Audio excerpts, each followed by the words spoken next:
Okay so hello everyone, this is Sunil Jangra, your physics educator. Welcome to the channel. तो कैसे आप सब? I hope सभी अच्छे होंगे, अच्छे से पढ़ रहे होंगे। तो इस वीडियो के अंदर हम करने वाले हैं multiple choice question moving charges and magnetism के। इससे पहले मैं आप लोगों को इस चैप्टर के प्रीवियस ईयर क्वेश्चन करवा चुका हूँ, साथ में इसका वन शॉट ऑलरेडी अपलोडेड है पहले से ही, और जो नोट्स हैं वो टेलीग्राम चैनल पे हैं बेटा। टेलीग्राम चैनल है सुनील जांगड़ा सर के नाम से, और इस चैनल का लिंक आप लोगों को डिस्क्रिप्शन बॉक्स में मिल जाएगा।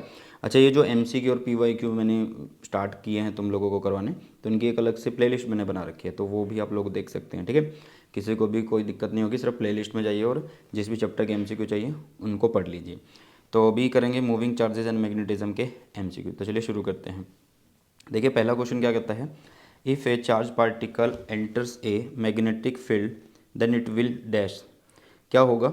Experience a force if it is moving at right angle. मतलब देखो यार, अगर कोई भी चार्ज पार्टिकल किसी एक मैग्नेटिक फील्ड में एंटर करता है तो उसके ऊपर फोर्स जो लगती है वो होती है F is equal to QVB sine theta, है ना। तो यहाँ पे हम इसको लिख सकते हैं कि F जो होगा वो QV क्रॉस B होगा, ये लिख सकते हैं। तो इसका मतलब अगर V परपेंडिकुलर है, हाँ जी, अगर V परपेंडिकुलर है किसके? B के, तो ही ये फोर्स लगेगी ना। अगर वो सेम होगा, पैरेलल होगा, तो उस टाइम पे फोर्स जो होगी वो जीरो हो जाएगी। सो द आंसर इज सीधा सीधा सा C होने वाला है। Next, a galvanometer is said to be sensitive if it gives a simple. कि गैल्वेनोमीटर को सेंसिटिव कब बोला जाता है? गैल्वेनोमीटर को सेंसिटिव तब बोला जाता है, या किसी भी चीज़ को सेंसिटिव तब बोला जाता है वो छोटी सी इनपुट में लार्ज आउटपुट दे दे। ठीक है, इसका एक सिंपल सा एग्जांपल बताते हैं। जैसे कि एक क्लास में टीचर ने लड़के को डांट दिया तो उस पर कोई फ़र्क नहीं पड़ा इतना, लेकिन अगर लड़की को डांट दिया तो लड़की के आंसू निकल आए, ज़्यादा फील कर लिया उसने, तो वो क्या कहते हैं कि लड़की इसका मतलब ज़्यादा सेंसिटिव होती है एज़ कम्पेयर टू लड़कों के, है ना। तो यहाँ पे भी वही है कि गैल्वेनोमीटर सेंसिटिव कब होगा? तब होगा भाई साहब जब large deflection for a small current होगी। मतलब स्मॉल करंट है, हाँ जी, मतलब स्मॉल करंट है, और स्मॉल करंट के बावजूद यहाँ पे क्या है, जो आपका गैल्वेनोमीटर है उसमें लार्ज डिफ्लेक्शन शो हुई है। क्या हुई है? लार्ज डिफ्लेक्शन उसके अंदर शो हुई है। ओके, तो ये क्वेश्चन हुए आप लोगों के। इसके बाद आती हैं, an electron having charge E moves in a circular orbit of radius R with frequency mu, the magnetic moment associated with the orbital motion of the electron is. Electron अगर मूव कर रहा है, इलेक्ट्रॉन अगर move कर रहा है तो current बनेगा, तो वो एक करंट कैरिंग लूप बन जाएगा, येस और नो, हाँ जी, वो एक करंट कैरिंग लूप बन जाएगा। तो मान लो ये हमने बोला कि ये आई की डायरेक्शन है, ठीक है, ये किसकी डायरेक्शन है? आई की डायरेक्शन। तो अगर हम इसकी मैग्नेटिक मूवमेंट लिखना चाहते हैं तो this will be I into a कैसे? मान लो अगर इसका रेडियस कितना बोल रहा है, वो आर बोल रहा है, तो कितना होगा ये? आई पाई आर स्क्वेयर होगा। बट यहाँ पे आई को भी लिख सकते हैं हम, भाई करंट कैसे बनता है? चार्ज बाय में टाइम, तो ई बाय में टी हम लिख सकते हैं, ई बाय में टी हम लिख सकते हैं, ठीक है ना। तो I is equal to E into one by T, इसको क्या बोल सकते हैं? इसको फ्रीक्वेंसी बोल सकते हैं, वन बाई टी को फ्रीक्वेंसी बोल सकते हैं। तो यहाँ पे लिख दो आप आई की वैल्यू, तो आई की वैल्यू कितनी है? E frequency pi R square है, तो ये कितना हुआ? E frequency pi R square. So answer जो होगा वो ए होने वाला है ना। सिंपल है, क्योंकि देखो यहाँ पे कर रहा क्या था, ई अपॉन में टी है, ठीक है, तो ई इंटू वन बाई टी लिख सकते हैं। ये वन बाई टी क्या है? फ्रीक्वेंसी है, क्योंकि टी अगर लिखेंगे तो वो वन बाई फ्रीक्वेंसी होगा, टी अगर लिखेंगे वो वन बाई फ्रीक्वेंसी, फ्रीक्वेंसी चला गया ऊपर, तो क्यों ना जो सिंपल रूल होता है उसी को ही हम कर लेते हैं, ठीक है। अब इसके बाद नेक्स्ट पे चलते हैं हम, ठीक है, इसके बाद हम नेक्स्ट पे चलते हैं। नेक्स्ट क्वेश्चन क्या कहता है, two long straight wire carrying the same current and separated by distance are exert force F per unit length on each other if the current is decreased to not by 2, मतलब 1/2 आ जाता है current, and the separation जो है वो increase हो जाता है कितने तक? 2R तक। तो फोर्स क्या होगी?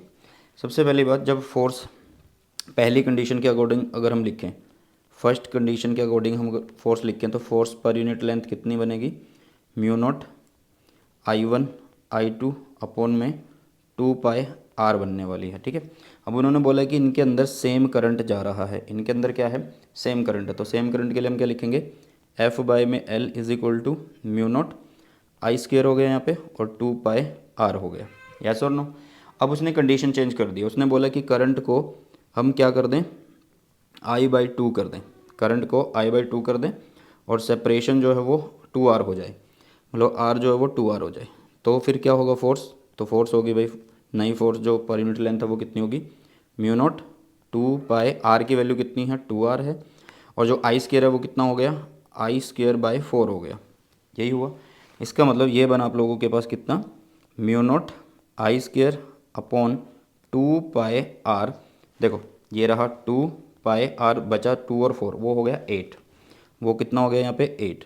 तो ये कौन है, ये तो पुरानी फोर्स है, तो इसका मतलब F/8 जो है हमारे पास आंसर आ चुका है, कितना आ चुका है, F/8 जो है हमारा आंसर आ चुका है। क्लियर है, इतनी चीज़ें आई होप सभी को समझ में आ गई होगी, क्योंकि ज़्यादा मुश्किल क्वेश्चन नहीं है ये, क्योंकि MCQ हैं और आसान आने वाले हैं। फर्स्ट, सेकंड, थर्ड, फोर्थ, ये चारों क्वेश्चन आराम से इजीली आप लोग कर सकते हैं। नेक्स्ट, यहाँ पे छठे क्वेश्चन में क्या दिया हुआ है, एक रेक्टेंगुलर लूप है कैरिंग ए करंट I1, ठीक है, ए rectangular loop carrying a current I1 is placed near A long straight wire carrying a current I2, ठीक है। यहाँ पे थोड़ा सा नोटेशन में गलती है, यहाँ पे I2 करंट देगा क्वेश्चन के अकॉर्डिंग, और यहाँ पे I1 देगा, क्योंकि इन्होंने खुद बोला है carrying a current I1 loop के अंदर, और जो वायर है वो I2 करंट रखती है। तो मैं पूछ रहा है कि the current loop will move away from the wire, move towards the wire, rotate about an axis perpendicular to the wire and rotate about an axis parallel to the wire। तो इसमें एक चीज़ सिंपल तुम्हें समझनी है, देखो यार, कि जब भी हमने एक कॉन्सेप्ट पढ़ा था कि जब भी करंट सेम डायरेक्शन में होगा, जब भी करंट सेम डायरेक्शन में होगा तो वहाँ पे एक अट्रैक्टिव फोर्स होगी, हाँ जी, वहाँ पे क्या होगी, एक अट्रैक्टिव फोर्स होगी, मतलब ये इसके ऊपर इस डायरेक्शन में फोर्स लगा सकता है, पहले वाला जो है इसके ऊपर एक फोर्स लगा सकता है इस डायरेक्शन में। लेकिन अगर करंट अपोजिट डायरेक्शन में, तो इसके ऊपर जो फोर्स होगी वो इस डायरेक्शन में लगेगी। तो कहने का मतलब इस पे ये फोर्स इधर लगी, इस पे फोर्स इधर लगी। दूसरी बात, हमें पता है कि जो फोर्स का फॉर्मूला होता है वो mu not I1 I2 L upon 2 pi d होता है, मतलब जो दूर है, जो पास है वो फोर्स ज़्यादा हुई और जो दूर है वो फोर्स कम हुई। तो इसका मतलब जो नेट फोर्स हुई, वो जो नेट फोर्स हुई वो क्या हुई, वो अगर मान लो ये F1 और ये F2 है तो वो हो जाएगी कितनी, F1 माइनस F2। और ये कैसी थी, अट्रैक्टिव, ये कैसी थी, रिपल्सिव। तो जो नेट फोर्स है वो कैसी है, अट्रैक्टिव है, अट्रैक्टिव होगी। इसका मतलब ये जो लूप है इधर की तरफ जाएगा, वायर की तरफ शिफ्ट होगा, ठीक है। तो यहाँ पे आप लोग लिख सकते हैं क्या होगा, वायर की तरफ शिफ्ट होगा, move toward the wire, move towards the wire बेटा जी, ठीक है। आई होप ये चीज़ आप लोगों को सिंपल तरीके से समझ में आ गई होगी। आगे बढ़ते हैं, नेक्स्ट क्या बोला गया इस क्वेश्चन के अंदर। अच्छा, ज़्यादा क्वेश्चन नहीं है इस चैप्टर में, तो इसलिए हम लिमिटेड से क्वेश्चन कर रहे हैं, और वो भी बहुत बढ़िया क्वेश्चन है, तो उनको सभी क्वेश्चन को आप लोगों ने कर लेना मेरे साथ, ठीक है। एक सोलेनॉइड है जिसके अंदर 200 टन्स पर यूनिट लेंथ है, मतलब पर मीटर दे रखा है, is carrying a current 3 ampere, the length of the solenoid is 0.2 metre and has a diameter of this, the magnitude of the magnetic field inside the solenoid. Inside the solenoid जो होता है, magnetic field inside the solenoid, उसके लिए आप लोगों को simple पता है कि जो बी की वैल्यू होती है वो कितनी होती है, वो होती है mu nought N I cap होती है। क्या होती है, B is equal to mu nought N I cap, nought I cap, it's correct, ठीक है। तो एन यहाँ पे म्यू नॉट कितना है, यहाँ पे म्यू नॉट है यहाँ पे 4 पाई इंटू 10⁻7, ठीक है। एन की वैल्यू कितनी दे रखी है, देखो ये एन जो है ये टन्स पर मीटर दे रखे हैं, मतलब लेंथ दे रखे, तो ये 200 हुई, ठीक है। आई की वैल्यू कितनी है, 3 है, तो यहाँ पे 3 लिख दिया। तो ये बना आप लोगों के पास कितना, 2 और 3 ये मल्टीप्लाई करो, 2 और 3 को, ये हो गया 6, तो ये 4 के साथ 24 पाई इंटू 10⁻⁻7 प्लस 2, मीन्स ये बनेगा 24 पाई इंटू 10⁻⁻5, ठीक है। सो आंसर आप लोगों के सामने है।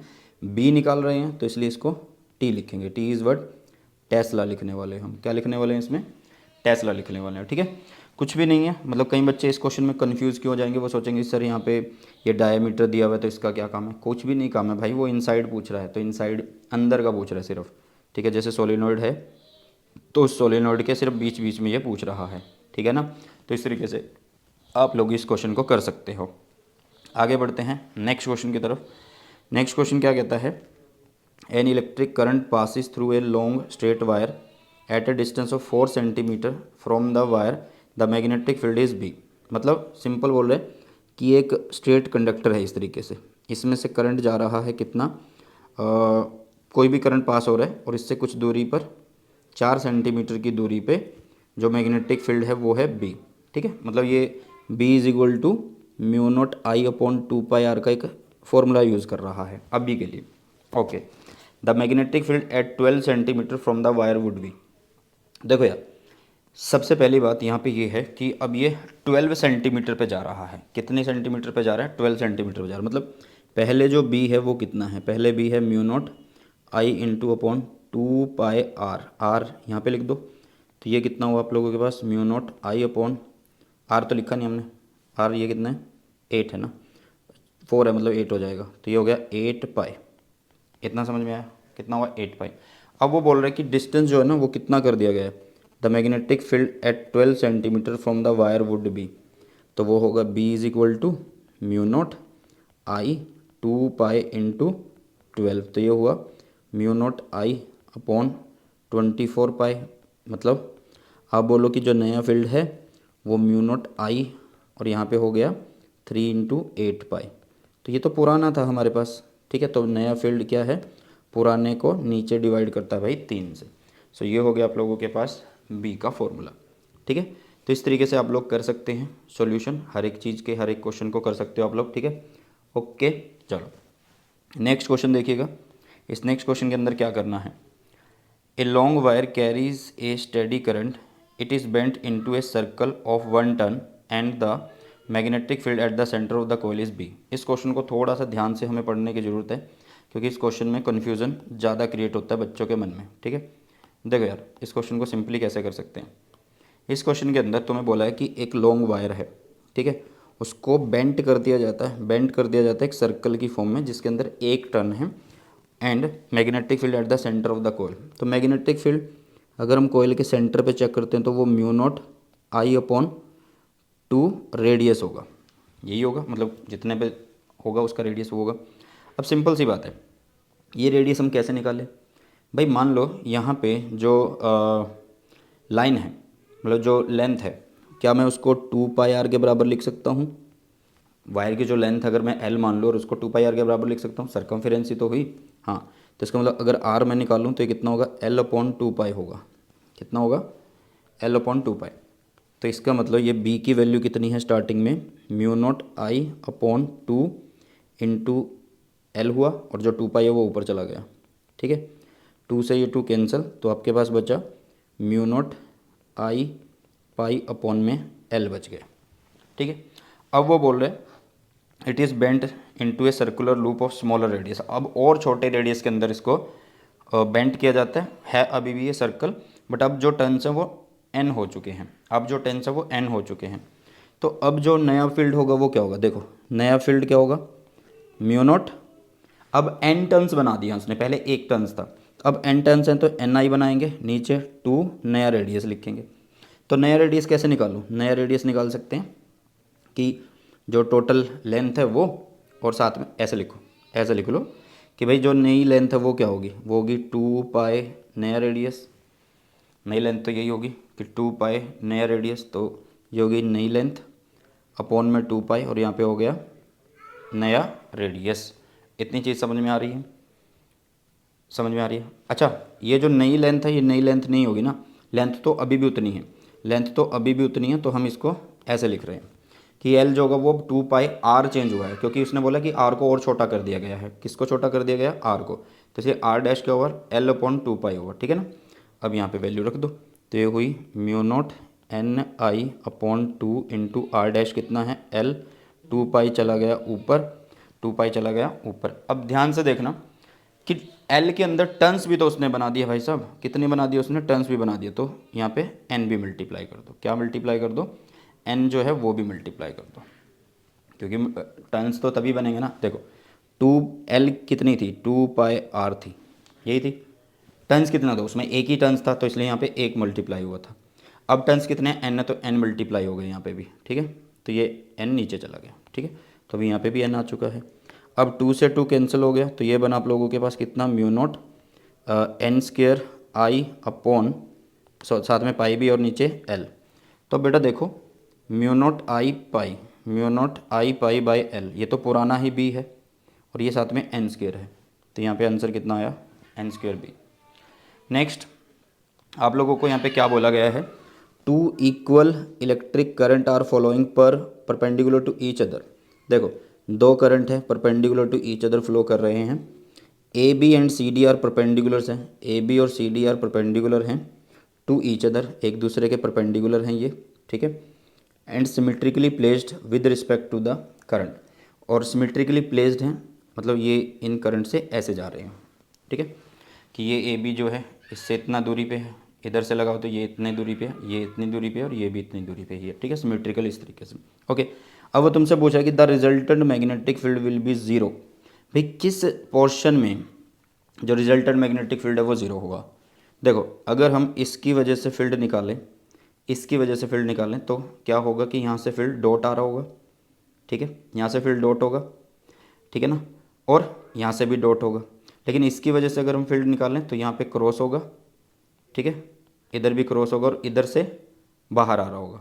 यस और नो, समझ में आ रही हैं चीज़ें? नहीं आई? सुनना भी ध्यान से। एक बात देखो कि यहाँ पे करंट ऐसे जा रहा है, ठीक है, तो करंट अगर जैसे जा रहा है तो इसका मतलब ए बी के लिए जो मैग्नेटिक फील्ड की डायरेक्शन है यहाँ पे वो है क्रॉस, नॉट क्रॉस, इट्स बाहर आ रहा है तो डॉट हो गई, ठीक है ना। चलो अब अगर मैं इसके लिए देखूँ आई के लिए तो यहाँ पे कितनी आ रही है क्रॉस, मतलब बाहर आ रही है, तो ये भी ऐसा ही है, ठीक है। एक में ऐसे हो रहा है, एक में ऐसे हो रहा है, इस करंट की वजह से, इस करंट की वजह से यहाँ पे बाहर आ रहा है और इसी करंट की वजह से यहाँ पे अंदर जा रहा है, यहाँ पे अंदर जा रहा है। ये समझ में आया? अब इस करंट की वजह से देखो, इस करंट की वजह से यहाँ पे क्रॉस हो रहा है और यहाँ पे बाहर आ रहा है, ठीक है, बाहर आ रहा है। ये मैं पहले तुम्हें समझा चुका हूँ, ये देखो ये पहले समझा चुका हूँ मैं तुम्हें।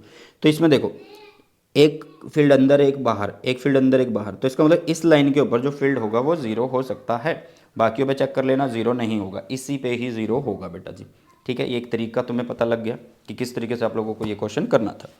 नेक्स्ट है, एक स्ट्रेट वायर है जिसका डायमीटर है 1 millimetre, carries A current 1 ampere, it is replaced by another wire of diameter 2 millimetre carrying same current, the strength of the magnetic field is. क्या होगी भाई? सेम ही रहेगी, क्यों? क्योंकि देखो इसने क्या बोला कि एक वायर है पहले इतनी, ठीक है, जिसका रेडियस कितना है, मतलब डायामीटर कितना 1 मिलीमीटर का है, दूसरी है जिसका डायामीटर कितना 2 मिलीमीटर का डायामीटर है, ये बोल रहा है।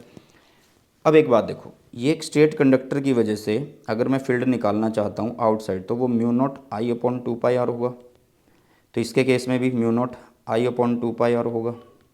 भाई डिस्टेंस पे डिपेंड कर रहा है, इसके सेंटर से हम कितना जा रहे हैं उस पर डिपेंड कर रहा है, ना कि डायमीटर पे, तो वो सेम ही रहने वाला है। क्या रहने वाला है? सेम रहने वाला है, same as the former value, same as the former value, ठीक है।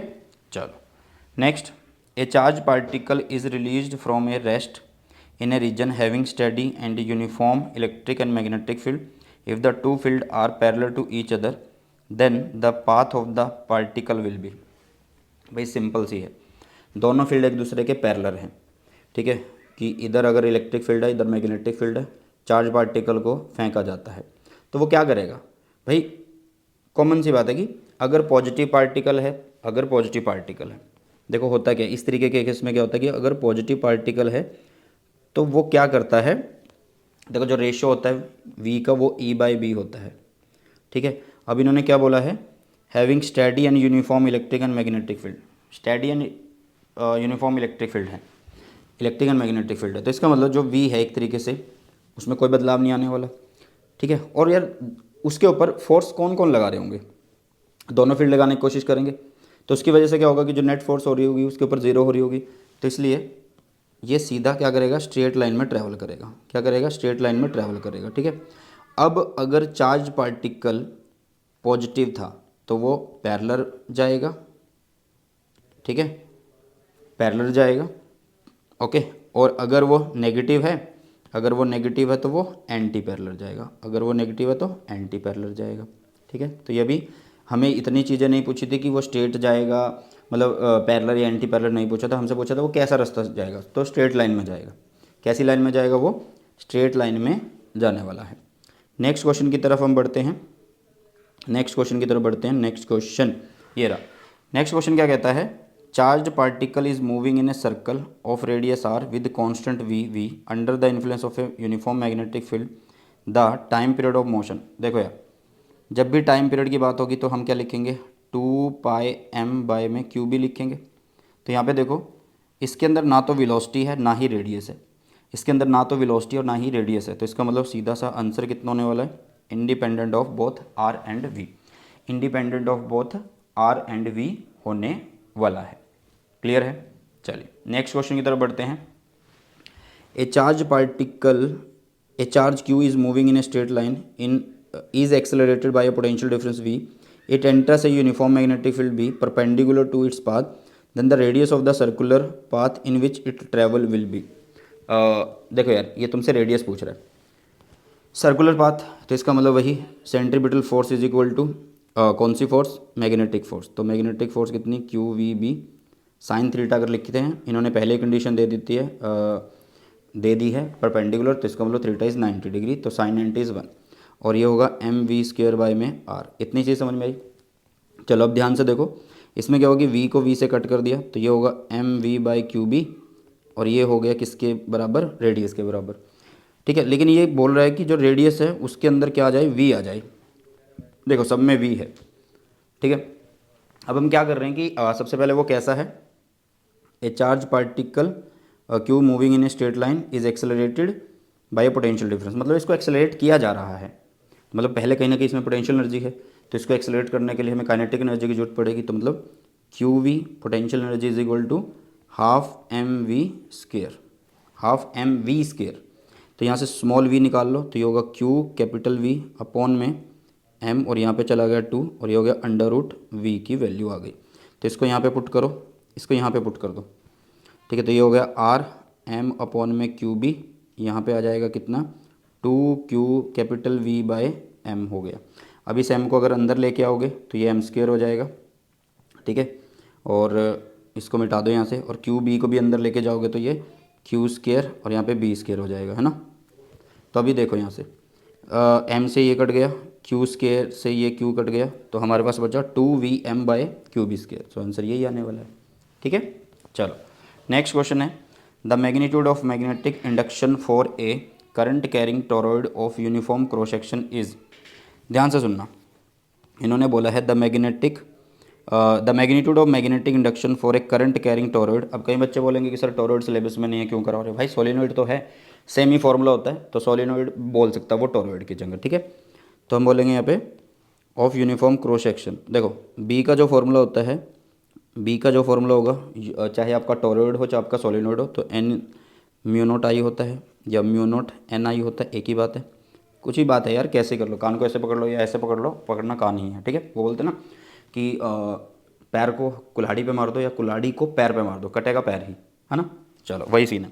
तो यहाँ पे इन्होंने बोला कि जो क्या होगा, मैग्नेटिक फील्ड होगा वो कैसा रहेगा, तो भाई अंदर जो मैग्नेटिक फील्ड होता है उसके वो सेम रहता है, एक जैसा रहता है, क्योंकि वो किस पे डिपेंड कर रहा है, करंट पे, नंबर डेंसिटी पे, मतलब जो नंबर ऑफ टन्स पर यूनिट लेंथ होती है, और साथ में म्यू नोट पे। तो यहाँ पे आप बोलोगे uniform over the whole cross sectional area, whole cross sectional area पे डिपेंड करता है। मान लो कोई क्रॉस सेक्शनल एरिया इतना है और कोई तुम्हें बोले कि इतने पे निकालो, भाई कोई फ़र्क नहीं है, वो सेम ही रहेगा, चाहे वो तुम इतने पे निकाल दो चाहे इतने पे निकाल दो, वो सेम रहने वाला है फील्ड, ठीक है। चलो नेक्स्ट है, among the following which can not B accelerated using cyclotron. वैसे ही क्वेश्चन पता नहीं क्यों मैंने रख दिया, बट कर लेते हैं, चलो सिंपल। साइक्लोट्रॉन यार किसको एक्सेलरेट नहीं कर सकता, सिंपल है, इलेक्ट्रॉन को, ठीक है। Next, 2 wire are kept parallel and carry equal current separated by 2 centimetre apart, they experience an attractive force. देखो 2 वायर हैं, दोनों पैरेलल में रखी गई हैं, दोनों में करंट सेम डायरेक्शन में है। सर आपको क्या पता सेम डायरेक्शन में, क्योंकि यहाँ पे इन्होंने अट्रैक्टिव फोर्स बोल दिया है, तो अट्रैक्टिव फोर्स तभी होती है जब करंट सेम डायरेक्शन में होगा। Find the current flowing in 2 wires, और इन्होंने यहाँ पे ये भी बोल दिया कि दोनों करंट जो वो सेम है। सो एफ कितना है, they experience an attractive force of 16 into 10⁻⁻5 newton per unit length, मतलब F by L is equal to हुआ mu not I1 I2 upon में 2 पाई आर, ठीक है। अब एफ बाई एल तो दे रखा है, ये रहा, तो ये हुआ 16 इंटू 10⁻⁻5, म्यू नॉट की वैल्यू इज़ 4 पाई इंटू 10⁻⁻7, दोनों करंट सेम है तो ये आई स्क्वायर हुआ यहाँ पे, और ये हुआ 2 पाई। रेडियस कितना है, मतलब डिस्टेंस कितना है, 2 सेंटीमीटर है, तो 2 सेंटीमीटर का 100 लगेगा ऊपर यहाँ पे। ठीक है, इसको सॉल्व करो, आंसर आ जाएगा कितना, 4 एम्पियर। आसान है, कोई भी दिक्कत नहीं है इसके अंदर, मतलब बिल्कुल सिंपल तरीके से कर सकते हो आप, क्योंकि यहाँ पे वो आई स्क्वायर बोल रहा है। देखो ये 2 पाई इससे कट करोगे 2 बनेगा, 2 इसको कट कर दो। ठीक है, अब बचा कौन, ये जितनी ज़ीरोज़ हैं ये आपस में एडजस्ट हो जाएंगी। आई स्क्वायर जो है वो 4 के साथ बनेगा, तो आई स्क्वायर 4 16 हुआ, आई स्क्वायर 16 हुआ, तो इसका अंडर रूट कर दो आई निकालने के लिए, तो ये 4 आ जाएगा, सीधा सा आंसर। ठीक है, next, among the following which can not be used to increase the voltage sensitivity of the galvanometer. देखो यार, वोल्टेज सेंसिटिविटी अगर हम इंक्रीज करनी है तो दिस विल बी NAB/KR होता है। Increasing the area of the coil कर सकते हैं, by increasing the magnetic field कर सकते हैं, by decreasing the couple per unit twist, couple per unit twist मतलब के की बात बोल रही है, और by increasing the number of turns. देखो ये चीज़ by increasing the number of turns ये करके नहीं कर सकते हम, क्यों, क्योंकि देखो यार सिंपल है, अगर मैं n को इंक्रीज़ करूँगा, अगर मैं n को इंक्रीज़ करूँगा मतलब नया n बनाऊँगा, अगर उसको n कर दूँ 2 टाइम्स कर दूँ, तो रेजिस्टेंस भी क्या होगा 2 टाइम्स होगा, तो उस टाइम पे फ़र्क नहीं पड़ेगा। तो इसलिए by increasing the number of turns हम इंक्रीज़ नहीं कर सकते, क्योंकि इन्होंने बोला था among the following which can not be used to increase the voltage sensitivity of the galvanometer. Next, यहाँ से ना हमारे NCERT एग्जाम्पलर के क्वेश्चन एक तरीके से शुरू हो जाते हैं। क्या शुरू हो जाते हैं, NCERT एग्जाम्पलर के क्वेश्चन शुरू हो जाते हैं। 2 चार्ज पार्टिकल हैं, ट्रैवर्स करते हैं identical helical path in a completely opposite sense in A uniform magnetic field this. ठीक है, एक मैग्नेटिक फील्ड है, देखो यहाँ पे होता है x एक्सिस जो कि आई कैप होगा, यहाँ पे होगा y एक्सिस जो कि आप लोगों का k कैप होगा, और यहाँ पे b नोट जा रहा है। ठीक है, इसमें 2 चार्ज पार्टिकल ट्रैवर्स करते हैं आइडेंटिकल हेलिकल पाथ को। अब यार ये किसी न किसी एंगल पे अगर जाएंगे b के साथ तभी तो हेलिकल पाथ बना रहे होंगे ना। हाँ, इतना समझ में आ गया। अपोजिट सेंस मतलब एक ऐसे चला एक ऐसे चला। ठीक है, तो इसका मतलब यहाँ पे कौन सी चीज़ बराबर हो सकती है, मतलब क्या चीज़ हो सकती है।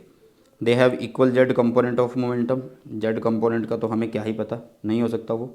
ठीक है, they must have equal charge, they necessarily represent a particle anti particle pair, the charge to mass ratio satisfy. देखो इन्होंने एक बात बोली थी कि यहाँ पे आइडेंटिकल हेलिकल पाथ है। आइडेंटिकल हेलिकल पाथ का मतलब इनकी जो पिच होगी ना वो सेम रहने वाली है। पिच मतलब v पैरेलल साथ में टाइम पीरियड। टाइम पीरियड क्या होता है 2 पाई m/QB, और जो यहाँ पे v पैरेलल होती है वो v cos थीटा होती है ना, ये पिच है। कोई सा भी चार्ज पार्टिकल ले लो, दोनों चार्ज पार्टिकल दोनों की पिच सेम होने वाली है, दोनों की पिच सेम होने वाली है। तो अगर हम यहाँ से इनका चार्ज बाय मास रेशियो निकालें दोनों का अलग अलग, तो वो किसके बराबर आएगा बेटा, एक कांस्टेंट के बराबर आएगा। किसके बराबर आने वाला है, कांस्टेंट के, मतलब ये सेटिस्फाई होता है, जैसे कि कांस्टेंट इज 0। क्लियर हुआ। मान लो अगर मैं यहाँ से मान लो अगर मैं यहाँ से क्या निकाल लूँ, Q अपॉन में M निकालूँ, तो यहाँ क्या बचेगा v cos थीटा, यहाँ पे 2 पाई और यहाँ पे b बचा, है ना। दूसरे का भी यही निकालूंगा मैं, दूसरे का भी यही निकालूंगा, और दोनों को देखता हूँ कि यार इनका चार्ज टू मास रेशियो अगर देखा जाए तो वो कांस्टेंट के बराबर आता है। तो ये कहने का मतलब ये सेटिस्फाई होता है। क्या कहने का मतलब, ये सेटिस्फाई होता है बेटा। ठीक है, चलो next, Biot Savart's law indicate the moving electron produces a magnetic field B such that, भाई बी परपेंडिकुलर होना चाहिए वी के, क्योंकि देखो आपने एक फॉर्मूला पढ़ा होगा डी बी का, वो कितना था IDL साइन थीटा अपॉन में r² तुमने पढ़ा था। ठीक है, बट इसको हम दूसरे तरीके से भी लिख सकते हैं। हाँ जी, दूसरे तरीके से भी लिख सकते हैं, मतलब Q V क्रॉस B में भी लिख सकते हैं, sorry not V cross B, V cross R में भी लिख सकते हैं भाई। ठीक है, समझ में आ रही हैं चीज़ें। तो अगर ये क्रॉस देखो, अगर ये देखो ये कैसा हो, अगर इसके परपेंडिकुलर होगा, V क्रॉस R है ना, तो यहाँ मतलब B जो होना चाहिए उसके परपेंडिकुलर होना चाहिए। ठीक है, येस और नो फटाफट से एक बार बता दो जल्दी से सभी बच्चे। ठीक है, देखो एक फॉर्मूला ये होता है हमारे पास, एक फॉर्मूला हम ये बोल रहे होंगे, ये भी फॉर्मूला आप लोगों को याद कर लेना है, क्योंकि V क्रॉस R का मतलब V और R एक है, तो उसके परपेंडिकुलर कौन है, B है। ठीक है, चलो next, the a current carrying circular loop of radius R is placed in x y plane with centre O origin. देखो यार, एक करंट कैरिंग लूप है ऐसे सर्कुलर लूप, ये एक्स वाई प्लेन में है, एक्स वाई प्लेन में है, सेंटर यहाँ पे है, ठीक है। अब ये बोला half of the loop is bent so that, हाँ, so that it now lie in the Y Z plane. अब ये वाई जेड प्लेन में लाई करेगा, इधर आ जाएगा ना, इधर आ जाएगा, मतलब इसको उड़ा दो यहाँ से, इसको यहाँ से उड़ा दो, तो ये इधर आ गया। अरे अरे अरे अरे, ये क्या आ गया, इधर आ गया, एक इधर आ गया, ठीक है, और एक ये हमें दिख ही रहा है, ठीक है, हमें दिख रहा है, मतलब एक इधर एक इधर, ओके। अब वो तुमसे क्या पूछ रहे हैं कि जो मैग्नीट्यूड होगा मैग्नेटिक मोमेंट का वो डिमिनिश्ड होगा। डिमिनिश्ड का मतलब समझते हो ना, कि एक तरह से कम हो रहा होगा। कैसे? देखो, इसकी मैग्नेटिक मोमेंट किधर होगी, अगर हम इसकी मैग्नेटिक मोमेंट किधर होगी, मेरी तरफ मतलब तुम्हारी तरफ, और इधर वाला जो ये है किस प्लेन में है, जो वाई जेड प्लेन में, इसकी इधर होगी, मतलब एक की इधर एक की इधर, तो इधर निकाल लो। देखो मैग्नेटिक मोमेंट क्या होती है, मैग्नेटिक मोमेंट होती है आई ए, ठीक है। अगर लिखें आई पाई आर का स्क्वायर, एक की होगी कितनी, आधी, एक की कितनी होगी, आधी होगी भाई, दूसरे की भी क्या होगी, आधी होगी, यस और नो। तो इनका मैग्नीट्यूड निकालना, वो एक्चुअल से कम आएगा, एक्चुअल से कम आएगा, और आपके पास आंसर आ जाएगा ए, ठीक है।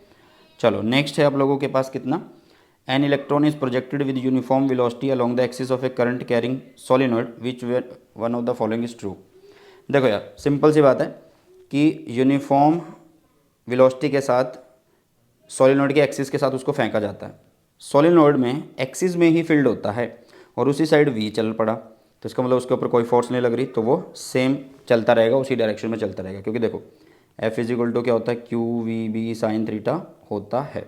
अगर चार्ज भी उधर जाए और आपका बी भी उधर है, मतलब उसकी वेलोसिटी अगर इधर ही है, तो इनके बीच में थीटा इज़ ज़ीरो, और साइन ज़ीरो कितना होता है, साइन ज़ीरो इज़ ज़ीरो, तो फोर्स कितनी होगी, ज़ीरो, तो वो सेम उसी डायरेक्शन में घूमता रहेगा।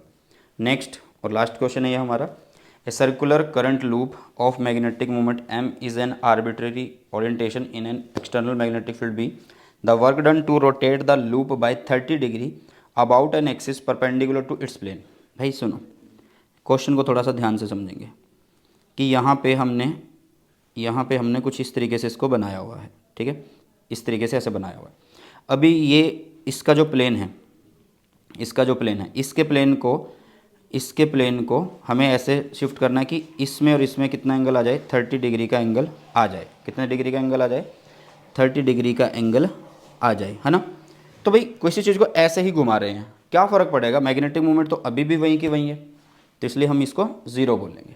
क्या बोलने वाले बेटा, इसको ज़ीरो बोलेंगे। वो पढ़ा होगा ना, एम बी कोस थीटा, तो एंगल तो अभी वही का वही है भाई, वही का वही है, अभी भी 90 है, कि उसका जो एक्सिस मतलब जो फील्ड इधर है और मैग्नेटिक मोमेंट तो अभी भी उधर है, तो वो तो 90 ही हो रहा है, तो इसका मतलब ज़ीरो ही रहेगा। कितना रहेगा, ज़ीरो ही रहेगा, क्योंकि वो इसको ऐसे ही घुमा रहा है। एम देखो, कोई भी कॉइल है उसका जो एम होगा वो ऊपर होगा, वो ऐसी का ऐसी है, चाहे मैं उसको ऐसे शिफ्ट कर दूँ या ऐसे शिफ्ट कर दूँ, क्लियर है। तो ये होता है आप लोगों के पास क्या ही, ये होता है आप लोगों के पास इसके MCQ। ये हमारा था chapter number 4 moving charges and magnetism.